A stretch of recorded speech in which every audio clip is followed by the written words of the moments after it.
Once upon a time, there was an extremely nervous man who showed up on the doorstep of a woman he had never met, or even seen, before. He'd heard good things about her, and decided it was time to get married.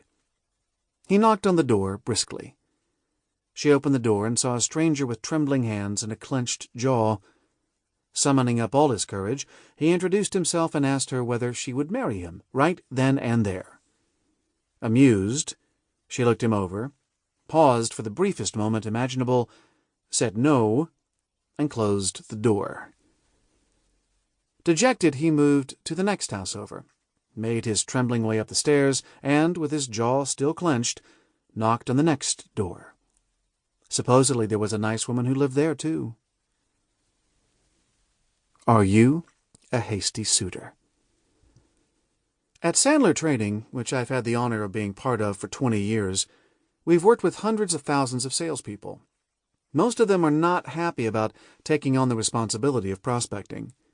At first, when many of them shared their feelings about prospecting, their behavior reflected something similar to that hasty suitor on the doorstep.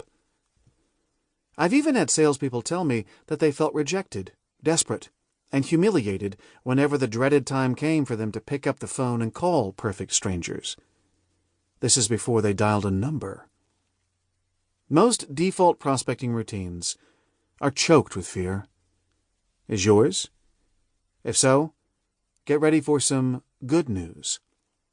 This book takes a totally different approach to prospecting for professional salespeople, an approach that's far more effective than the nervous suitor approach, and a lot less scary.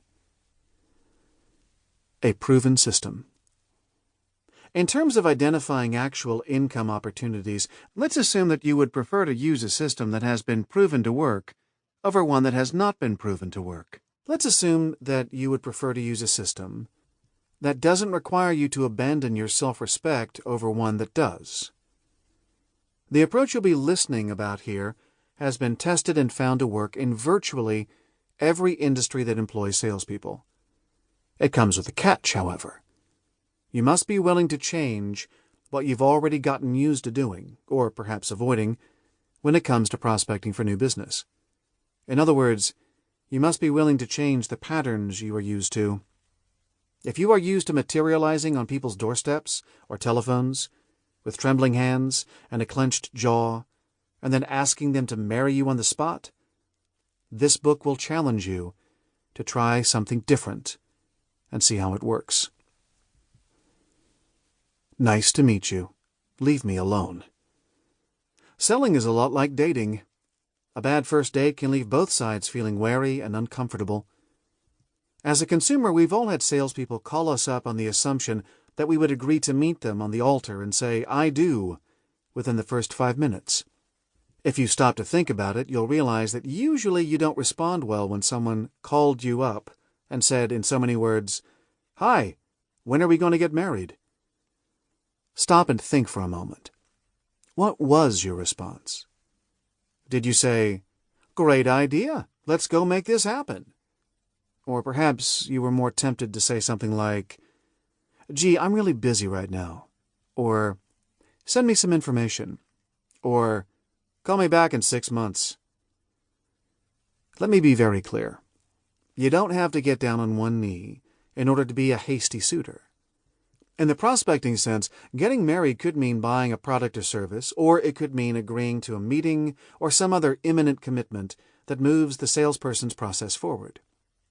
Either way, when you heard that marriage proposal from someone who was scared and in a hurry, it's a good bet you weren't always ready to say yes.